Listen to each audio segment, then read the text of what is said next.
In this video, I'm going to cover a 25 marker from Edexcel Paper 2 this time. This is going to be about protectionism, so we're going to end up talking about things like trade, comparative advantage, probably productivity and efficiency, prices for consumers. I suggest, as always, pause, do the question, or at least think about the question, and then come back and watch the rest of the video, see what I say. And then maybe that serves as a point of comparison for what you're saying. So the question reads, both China and the United States have been gradually increasing the tariffs imposed on each other's exports as their trade dispute continues. The IMF estimated that the trade dispute between China and the United States would reduce global GDP growth by 0.8 percentage points by the end of 2020. Evaluate the likely impact of the increase in protectionism on the global economy. So we're sort of being given this context of a trade war, and I'm probably going to want to reference that, or at least go in the direction that that's pushing me. So two main effects, like we want to explore two main effects from this. I would look at, for my first topic, like, it looks like they are going in the direction of sort of this productivity angle, so I probably would lead with that. So this is going to be loss of productivity through comparative advantage. So this is basically a discussion about how this is affecting aggregate supply, how this affects how companies work, and therefore how much they're producing, and therefore global output, global economic growth. And then topic B, I might be interested in maybe sort of prices, thinking more from a consumer perspective, how this affects people and the prices that they're paying for goods. In terms of the analysis for loss of productivity, I am probably going to think about, for definitions, stuff like comparative advantage. I might think about, we could have a discussion about aggregate supply feels maybe a little bit non-specific. You could talk about labor productivity. I like comparative advantage. Like labor productivity. We'll see what other ideas occur to us as we write this out. If essentially the argument is going to be like increasing trade barriers, and I would probably reference the context here, right? So I would say like the trade war between China and the US is likely to lead to increased tariffs on goods and other trade barriers. So I would use what they're telling us, right? So increasing trade barriers are going to lead to two main things that I want to pay attention to. One is like the increasing costs of input goods for firms that import inputs. So you're increasing costs of production effectively for any firm that's importing the goods that they use. So if you're like a furniture manufacturing and you're importing timber from Brazil, that timber gets more expensive because of the tariffs. You can talk a bit about that. We are also going to want to talk about maybe like the loss of some comparative advantages as firms get a competitive advantage in domestic markets. So essentially the argument is like, if you're imposing more trade barriers, you're going to make it more expensive for foreign firms to export into your market. And that means that some domestic producers are going to have a bit of an advantage. That might be good for those producers, but it's probably bad because now you have like the countries that don't have those comparative advantages are like ending up allocating more resources to industries that are maybe less efficient, where it would be better for those goods to be produced in a country that has a lower opportunity cost effectively.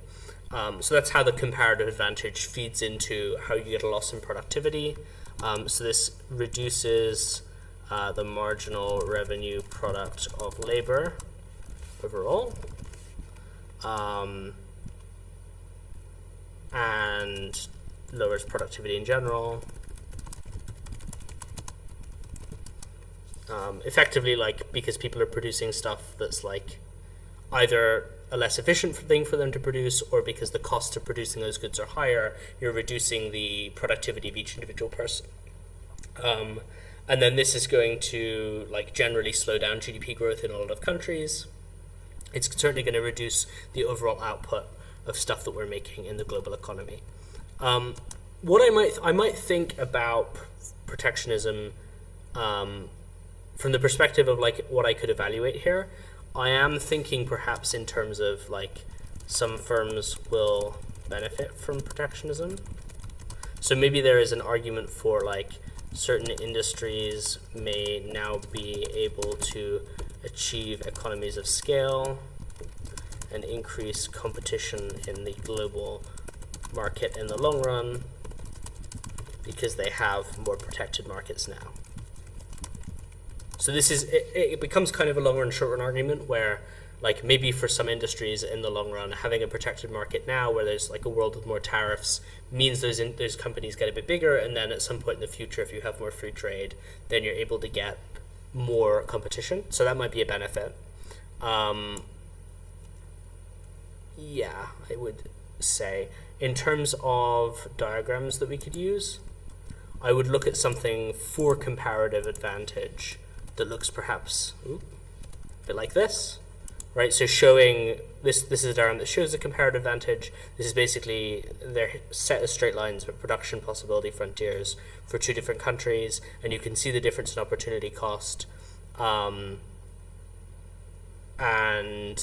this would be a good way of like illustrating like the degree of opportunity cost in producing different goods and what you're missing out on when you are shifting from having a world where you can take advantage of more comparative advantages, where countries can specialize a bit more, maybe have more economies of scale. Like there's lots of stuff you can work in once countries are specializing. Maybe you get more economies of scale, maybe you get more skilled labor that's specialized to a particular sector. There's a lot of stuff you can say as sort of additional layers of analysis for this argument. But the fundamental is just you're missing out on the comparative advantage and you're raising the costs of input goods.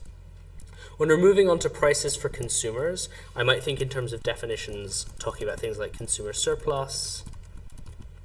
I might look at maybe some measurements of standards of living. So I might think about like purchasing power,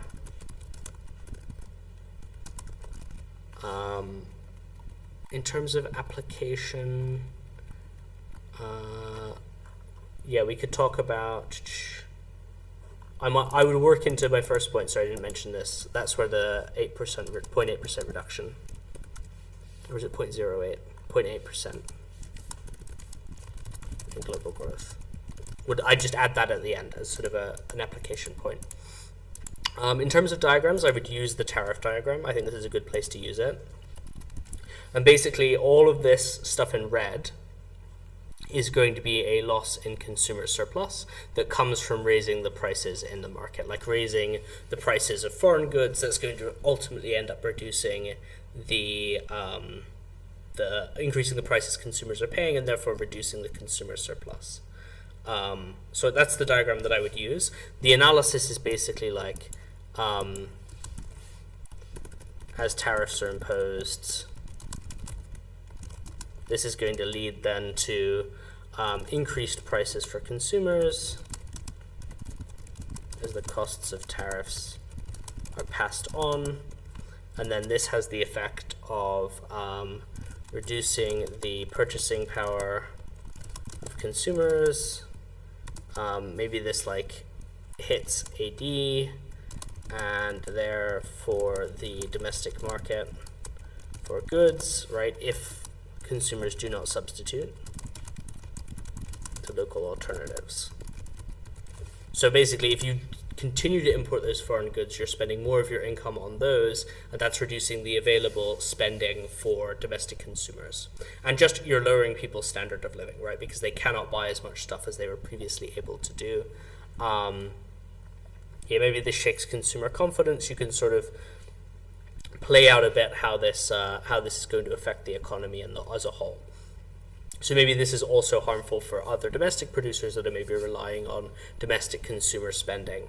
I'd also then think in terms of an evaluation. We could maybe talk about, again, if we've drawn this diagram, right, potential revenue from the tariff could be spent on public services. That revenue is like section 3 of the diagram.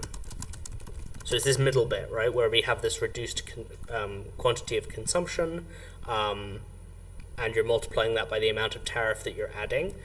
You basically end up with this additional revenue for the government. And so that could be spent in maybe in positive ways in the economy.